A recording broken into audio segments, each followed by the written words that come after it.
بسم الله الرحمن الرحيم لا حول ولا قوة إلا بالله العلي العظيم الحمد لله رب العالمين صلى الله على سيدنا محمد وآله الطيبين الطاهرين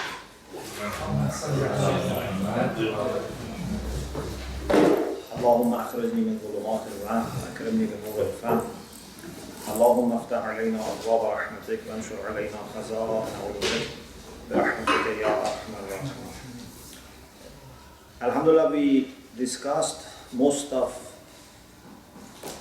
lesson 8 of chapter 8, and as you remember, we said there are different opinions among philosophers and mystics about how to explain the diversity and multiplicity in the creation, the universe. We explained the idea of mystics, some mystics who believe in unity of existence, wahdatul wujud.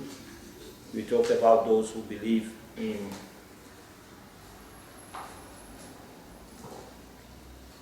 tabayun, there is no similarity at all. All the types of existence or reality are 100% different because existence is simple, and when simple things differ, it means that they differ entirely. Then we talked about the idea of the Sheikh al-Ishraq, who is in favor of having different degrees, different levels or hierarchy in quiddity, in mahiyya, tashkik fil mahiyya. And then we mentioned the idea of Mullah Sadra, who believes in tashkik fil wujud, gradedness or hierarchical structure of existence. I would like to request you to listen again to the lecture 7, because that was a very important lecture, and if you didn't study it or didn't do proper mubahasa, you have to listen again. That yes. Because after you listen to lectures online in Akhlaq and philosophy, but in more than 1 month that lectures are uploaded, and what I have is in a notebook. No, it's online.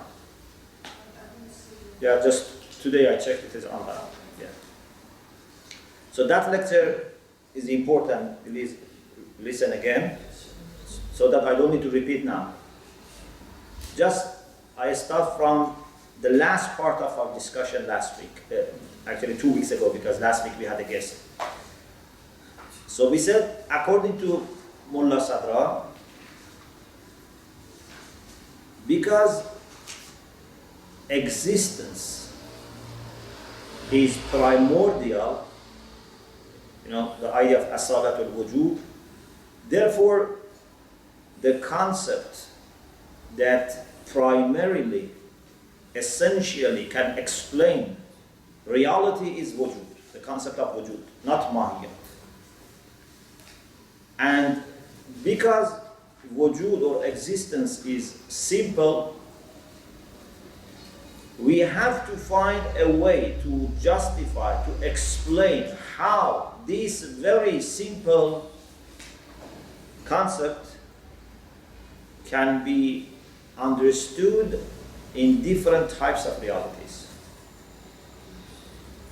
And for him, that's only possible if we refer the diversity or difference to the same principle which makes them also similar.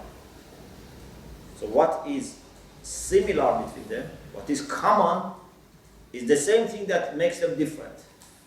So ma bihil ishtirak is the same as ma bihil imtiyaz. What is common is the same thing that makes them different. You may say, how is it possible? How something that can be common at the same time make them differ? We say, okay, it's common, but because it comes in different degrees, so make them different. So all realities, they are similar in being reality, in being existence, but they are also different in the same thing, because we have different degrees of existence. And there are few examples that can be used to bring this concept closer to your mind, makes it more understandable. One example is about the digits, numbers. You have number, for example, 20, you have 40, you have 60, you have 80.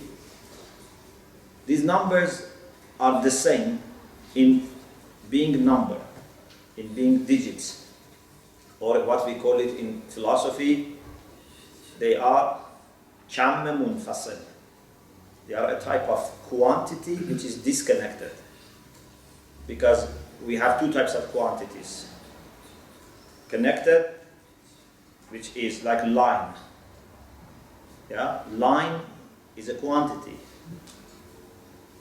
but a'dad or numbers or figures are munfasal. They are disconnected, because numbers come in, sequence, but not in a continuous way. Between, for example, each number and the next number, there is a distance. Yes. So a line is from one point to the next. Yeah. It connects 2 points. Is that? No.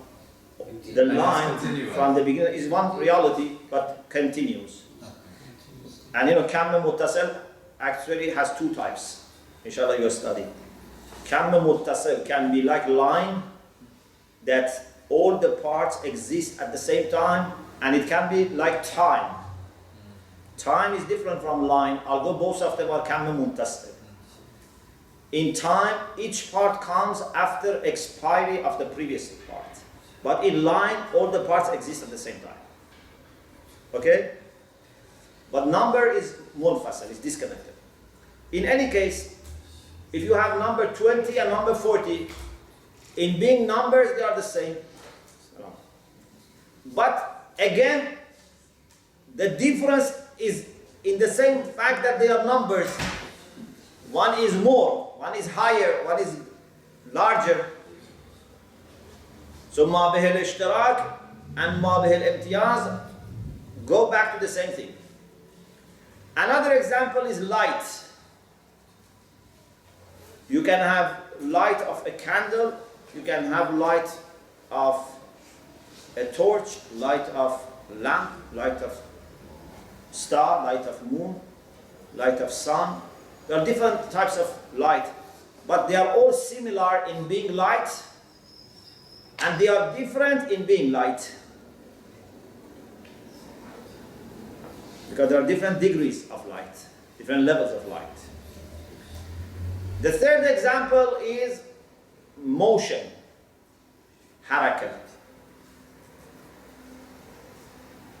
If you have two cars, one, for example, is moving 60 kilometers per hour, another is moving 100 kilometers per hour.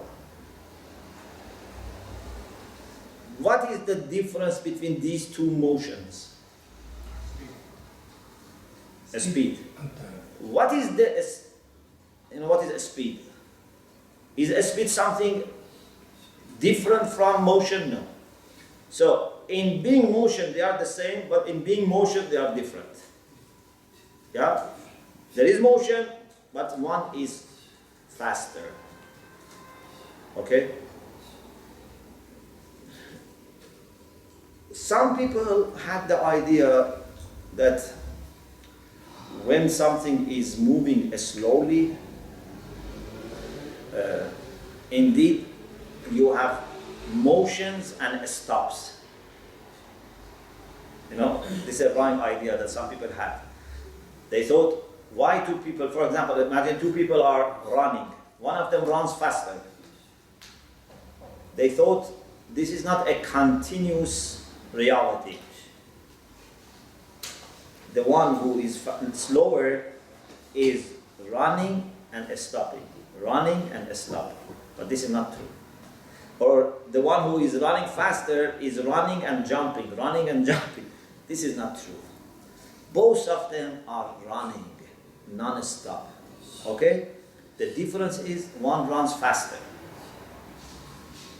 So these are three examples to help you better understand how two things can differ on the same thing that is common between them. Okay? Is it clear? I think it's quite clear. Pardon? I think it's quite clear. Okay, alhamdulillah. So, now we move on to the next chapter or lesson, lesson 9, which is about arguments for greatness of existence, for tashkik al-wujud. 9, yes. Pardon? Which book are you? Philosophy. Not the one. Persian, yeah. In the Persian is 9. Because it's chapter 7. Pardon? We finished chapter 7. In Farsi it was 8 and now 9. How about in English? It's arguments for tashkik al-wujud. How about the English one? The English one, I don't have it with me. Someone can check. Chapter 7, gradation in existence. Okay.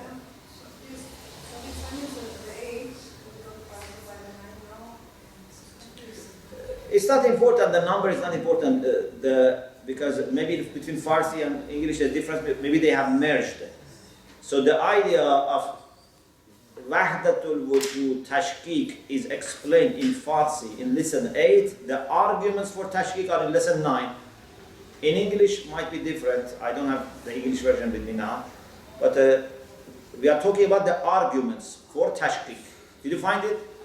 7 is called greatability of existence. Okay. And number 8? Pardon?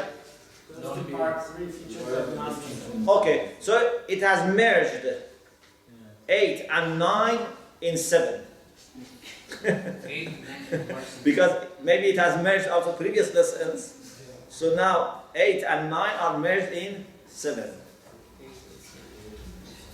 Okay? Lesson 7. Lesson 7 in English, is it? Yes, 7. Yeah.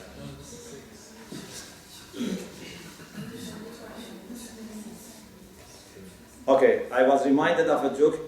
My son told me a few days ago that why 6 is afraid of 7. 7, 8, 9. Yeah. 7, 8, 9.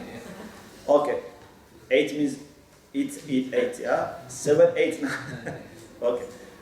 So here it seems that 7 has eaten 8 and 9. Okay. So, arguments for greatness in existence. There are few arguments here. The first argument, which is very much expanded here and detailed, is that definitely there are things that they are coming in different degrees. Okay? Please take note in case the translation, I don't know how clear is the translation, so take your own notes also. There are things that come in different degrees, in different intensity. Okay? So, you cannot say we don't have such things, as we said about motion, about light, about numbers. So, we have such things. And when they come in different degrees, you cannot say they are different in degrees because something external has always caused the difference. No, sometimes there is nothing external that has caused the difference. I gave you already the example of motion. Why one motion is slower, another is faster? It's not that the one who is faster jumping has also come into running or walking, or stopping has come into the one which is slower. No, It's the same thing. Moving can be sometimes faster, can be slower. Okay? So we have things which are different in degree, and this difference also is caused by the same reality. Therefore, ما به الاشتراك, what is common between them, and ما به الامتياز are the same. What is common and what is different are the same. And you cannot say these are not two different things. Definitely they are different. They are not the same thing. There is multiplicity. Therefore, the result is that we must accept tashkik. Because the reality is the same. At the same time, there are different realities which share the same reality, but they are also different in degrees. So we have to accept that there is a hierarchy. There is a graded reality here. Is it difference in degree? Different degree, yeah. Degree or level. Now, these things like motion and other things which are similar, you cannot say their intensity or their graded situation is because of mahiyya. Because as we said, there is no tashkik in mahiyya.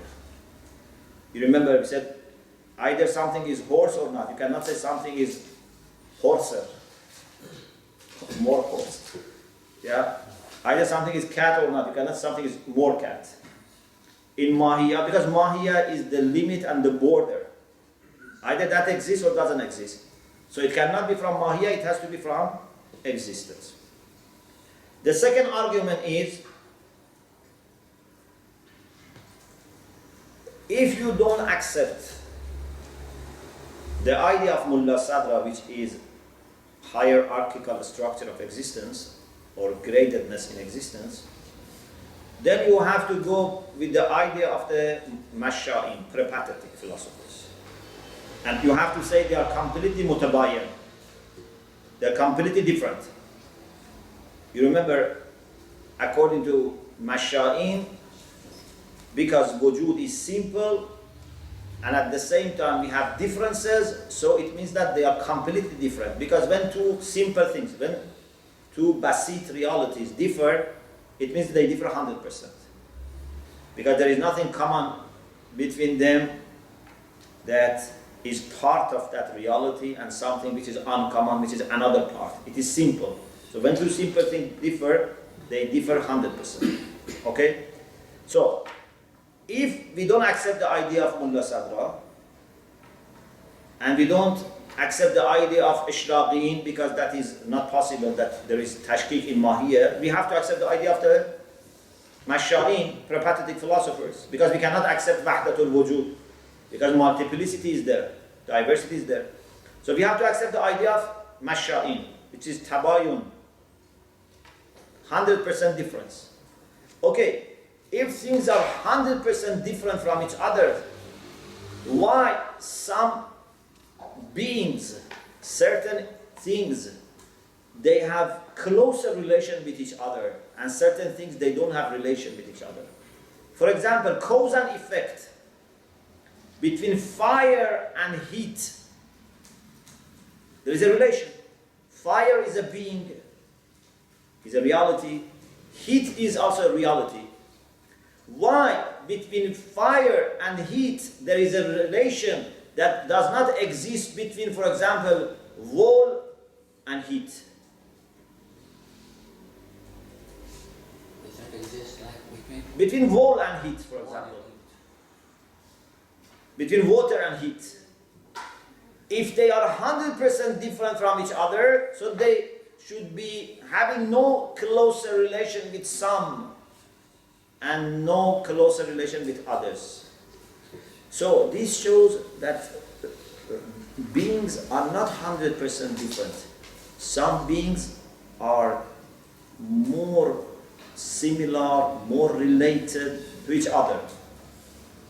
And because they are basit, so this can only be explained by levels. cause and effect come in two different levels. And they have relation with each other. This is the second argument. The third argument is about the concept of 10 categories. Last session also I mentioned, according to philosophers, all contingent beings, all mumkinat, are divided into 10 categories. One is substance, and there are 9 accidental categories, a'raz. A'raz tis'ah. So we have 9 types of accident or a'raz, 1 is substance. Altogether 10. Okay, there are 10 categories. Every mumkin wal wujud, every contingent being has to finally go back to one of these 10. Okay? So we have jinsul ajnas, the highest genus, which with addition of some differentia, they form the reality of contingent beings. Inshallah, you will study this later more. So, what is important is these categories, which are about mahiyat, they exist in mind. They can be applied to realities outside, but according to asalatul wujud, the concepts which primarily refer to realities are not this time 10, 9 aras and 1 jawhar. These are secondarily.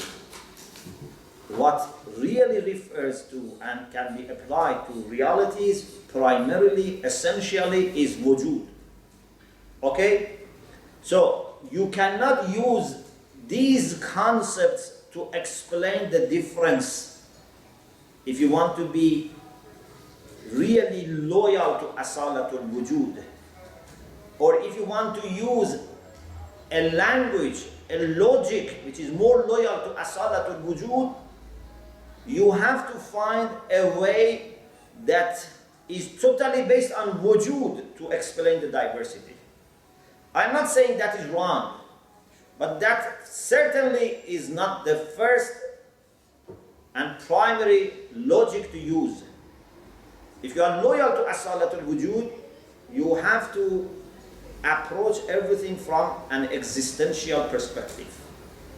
So now, if you want to explain why we have diversity and why we have also at the same time some similarities, and you want also to be loyal to asalatul wujud, the only way is to say that there are different levels.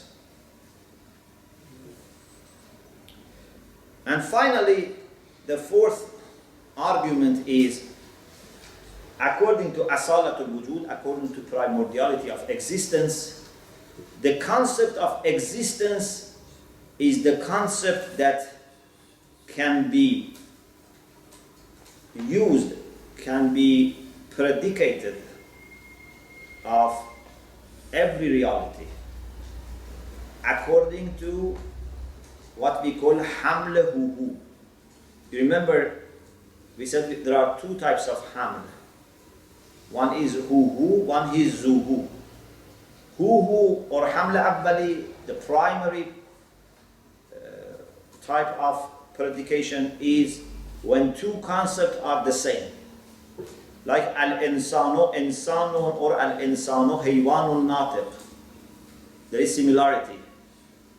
But you say, Zaydun katibun. This is not hu.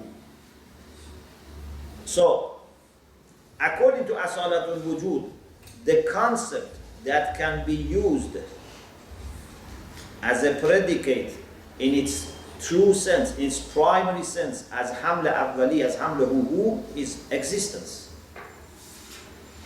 No other concept like insan or I don't know, faras or hajar or shajar, these concepts which are mahiyat, they cannot be used. if we can only use the concept of existence, and these things are also different, then this concept of existence has to have some, kind of elastic or some kind of, capacity to, enlarge and include. And that is through tashkik, through degrees, through hierarchy. It's one concept, but it can somehow be expanded, because there is so much of difference between higher levels of existence and lower levels of existence that can cover these differences. Okay? It's not like mahiyat. Mahiyat cannot expand that much. Mahiyat is fixed. Okay. These are arguments for asalat al-wujud. After this, we enter to the next session, the third section of the book, which is starting with the difference between different types of non-existence. So now, it is 8 for you, yeah? It is 8? Okay. So in Farsi is 10, in English is 8. Okay?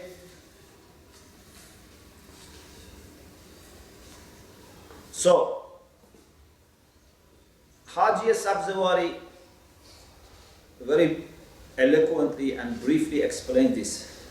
He says, لا ميز في الأعدام من حيث العدم. لا ميز في الأعدام من حيث العدم. Non-existence means Adam.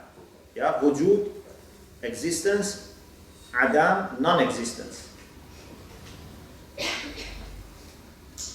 So far, we talked about diversity in existence, multiplicity in existence, and how to explain it. Okay? Now, question. Is there also diversity or multiplicity in non-existence in Adam? No. Non-existence is non-existence. There is no multiplicity.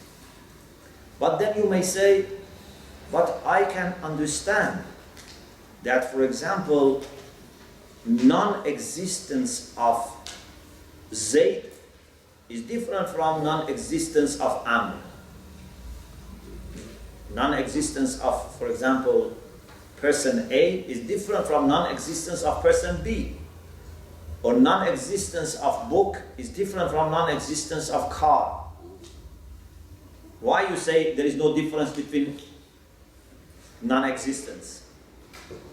The answer is that non-existence as such by itself, has no multiplicity, has no diversity. But beings are different.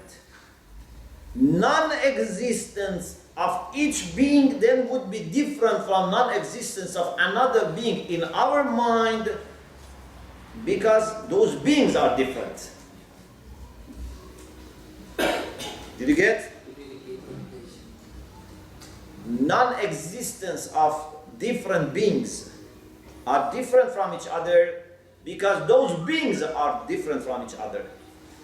For example, we have no horse here and we have no elephant here. Because horse is different from elephant, we can say non-existence of horse is different from non-existence of elephant. But otherwise, non-existence is just non-existence. Yeah? You cannot say non-existence has many types as such. Unless you involve being, and then because of being, they become different, those beings are different, then secondarily, non-existence of each being would be different from other beings. So that the difference between the defined by the mahiyya, not because of the deen. So in essence, the difference. Why mahiyya? Because mahiyya of horse and elephant is different. No, that's the language of asalatul maghwi people. According to asalatul wujud, it's better to use that they are different because they have different levels of existence. Still, you can say mahiyya is different, but that's a secondary language. The best language, according to asalatul wujud, is to say they are different levels of existence. Also, for example, you have different individuals of the same type. For example, I don't have horse and you don't have horse. Okay? Then I can say non-existence of my horse and non-existence of your horse. Are they different or not? Different in a way, but not really. No different. Just the mind. Don't exist one. There is no reality as non-existence of my horse, but because if I had a horse was different from your horse, then that difference is reflected in the concept of non-existence which is attached to existence. Okay? Otherwise, if I don't have horse and you don't have horse, you can say non-existence of horse is the same. But we say they are different because my horse would be different from your horse. Yes. When we're speaking about non-existence, we're talking about concepts that are in our mind. Pardon? When we're speaking about non-existence, Yeah. we're saying they're different because we're relating it to concepts in our mind. Yeah. For example, my horse and your horse. But if it's concepts that are not in the mind, they have completely zero existence, not even in the mind. So can we say they're the same because you can't differentiate anything? As soon as you start talking about something and thinking about something, means you are dealing with concept. Okay? You are dealing with concept. But these concepts have this quality that they reflect reality. Because we are not talking about concept as such. We are talking about concept as a mirror that reflects realities. Hikayat. Okay? They reflect realities.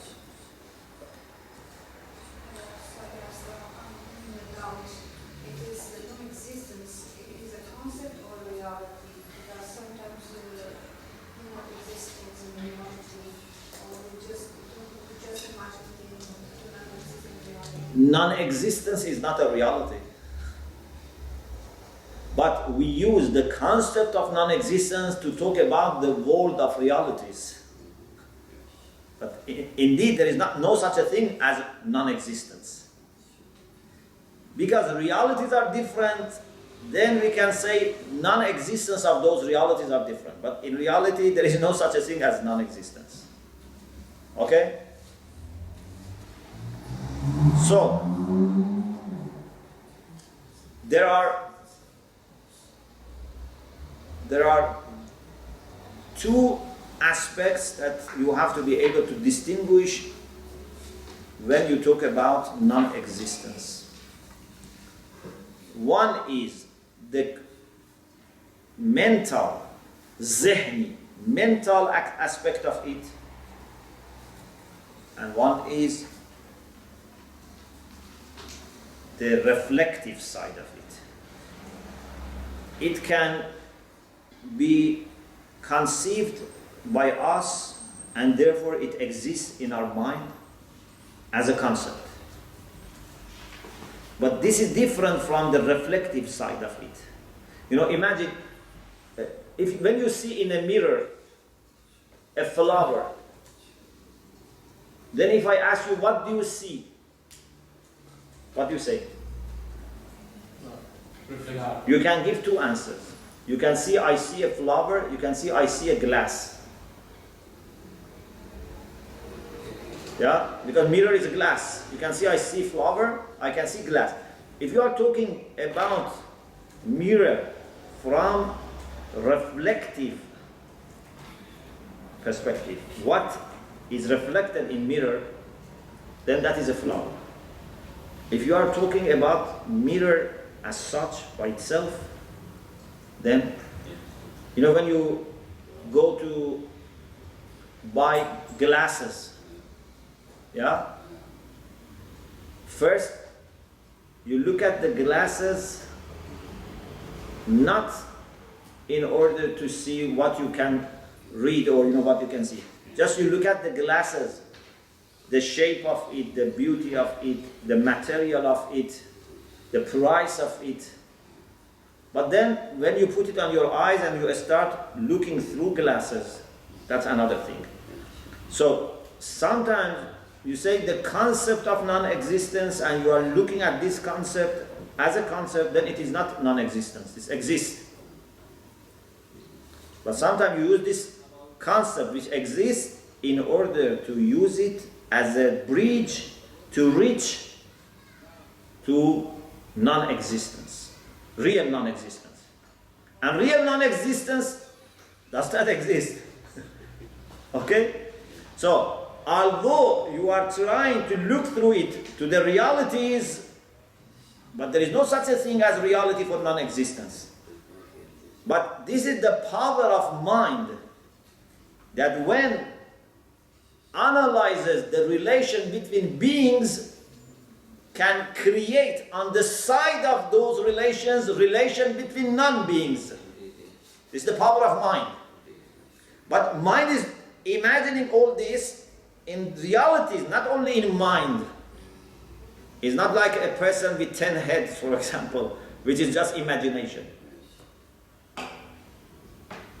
Okay? You remember we had a very good example before. We said when you have cause and effect,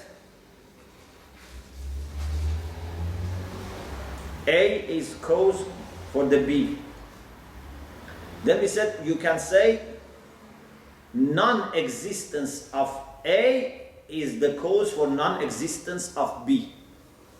عدم العلة علة لعدم المعلول. But what is عدم العلة? What is عدم المعلول? So that there is causality between them. He said no. This means that mind understands A is the cause for B. Therefore, when A doesn't exist, B doesn't exist. So we say non-existence of A is the cause for non-existence of B. For example, fire causes heat. So non-existence of fire is the reason for not having heat. But when you don't have heat, so you don't need cause. It's the power of mind that can see things related to each other.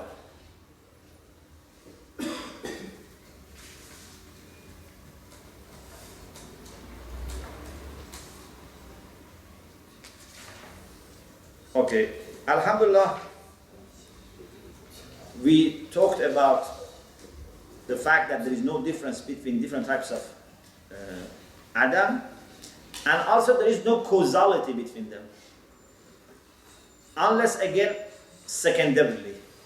Because when there is no such a thing as Adam, as non-existence, and they have no difference of their own, therefore there cannot be causality between them. And if you are talking about causality, as I said, it's a reflection of the causality that exists between beings. Not that there is such a thing as causality between non-beings. So this lesson is also finished. The next lesson, I give you just introduction, and inshallah we talk about it more next session. Is about امتناع إعادة المعدوم. Which lesson is this? In Farsi is 11. 9. Impossibility of the restoration of the Yes, yes. So this is the last lesson in section 3. Okay? This is something that you come across it also in Aqaid. امتناع إعادة المعدوم, or sometimes they put it more precisely. امتناع إعادة المعدوم بعينه. It's impossible to restore or to bring back into existence something which has stopped to exist. Please first understand what is the question. You know, in scientific discussions, to understand the problem is half of the understanding. Yeah? Because many times people don't know what is the question and they start, arguing. First try to understand what is the question. Question is this. If something stops to exist, for example, a human being, an animal, a piece of wood, ceases to exist. Is it possible to bring the same thing back into existence?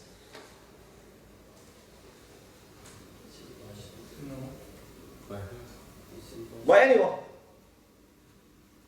Suppose Allah subhanahu wa ta'ala has given existence to A, then He stopped A. Can A be brought back to existence? No. It won't be the same thing. Because then it would not be A. It would be another thing. Pardon? Non-being is not non-being. Even that cannot be stored. Would be a clone of A. Okay. It can be similar, but it's not A. The reason philosophers have discussed this issue is not because it was really difficult. The reason is because some people have thought resurrection is restoration of an existence which stopped to exist. But we say no, that's not resurrection. When we die, we don't stop to exist and then Allah brings us back to existence. We keep existing. Only the soul departs body and then again goes back to body, or another body belongs to the soul. If something really becomes non-existent, then even if you give existence, it would not be the same thing. You think they are similar, they are very much like each other, but they are not the same thing. The first and the second, this shows that they are two different things. The first one has no, imagine A, then it stops, then after a gap, B comes to existence. So A is followed by non-existence, but B is preceded by non-existence, so they are different. A is followed by non-existence and B is preceded by non-existence, so they are two different things. So there is no way to restore exactly what used to exist and then stop to exist. You can have something similar to that, not identical. Yes? I mean that existence is always movement. For example, when the baby born, and when measure we grow up, we cannot be baby again. And we have to get involved. That's another issue. That's the same being growing. We are talking about a being, whether it be in motion or static, whether it's moving, evolving, or static, then stopping to exist, then again coming back to existence. We say this would not be the same thing. But your question is also important, that some of the things that exist at the same time they evolve. So they are not exactly the same as they used to be. You are never the same person, in the sense that you are affected by time. But you can say you are the same being, because wujud has this capacity that can continue. Inshallah, when we study substantial motion, we will talk about it. Before Mullah Sadra, they had the idea that we cannot have motion in substance, because then it would not be the same thing. But Mullah Sadra proved that it can be also the case that you have motion in substance. Then how you have the same subject, it is through the concept of asalatul wujud, and the fact that harakah is an existential property. Anyway, A, if exists and then stops to exist, it can never come back. Something similar can be created, but it will never be the same thing. You have a question? Yes. I can imagine some people saying that this is a limit of God, that we can't bring something No, back no, from where it was. it's not the limit of God. But can we say this is a similar example to people asking wrong questions, like can I get to the point when the question? This is something that by itself is impossible. In the discussion about power of God, we said, هُوَ عَلَى كُلِّ شَيْءٍ قَدِيرٍ. He can do everything. Thing is possible. So, but when something is impossible, to make 2 plus 2, 5. Can God make 2 plus 2, 5? We say there is a problem in this concept. This concept is involving contradiction. For example, you want to employ a maths teacher. You say, we don't employ you unless you make 2 plus 2, 5. Otherwise, you are not a good teacher. He says, I am a very good teacher, but what you ask me is impossible. If I was a silly person, I would have maybe tried to deceive you by saying 2 plus 2 becomes 5. But this is something that is not questionable. بالممكن. Next. Is the reason for due to time that Pardon?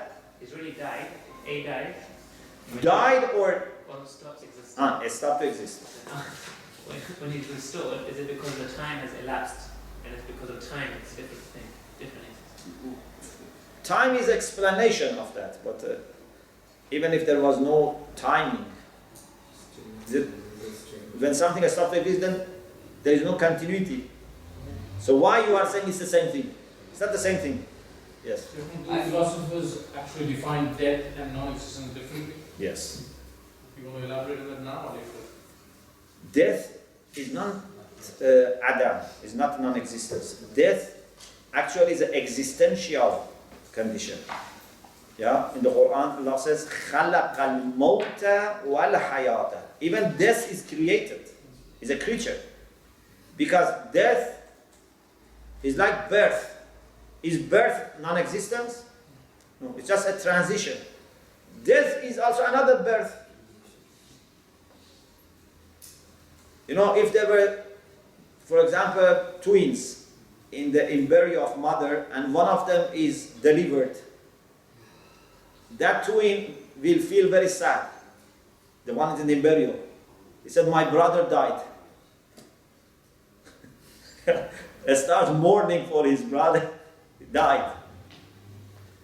But the one who is there said, if you can speak, Ya layta qawmi ya'lamuna bima ghafara li rabbi wa ja'alani min al like someone who dies, I wish my brother knew that I am in a better position. So this is another birth. It's not non-existence. I think this could also explain why when the people are reborn after dying, they can eat and they don't have to pass the jasad or anything.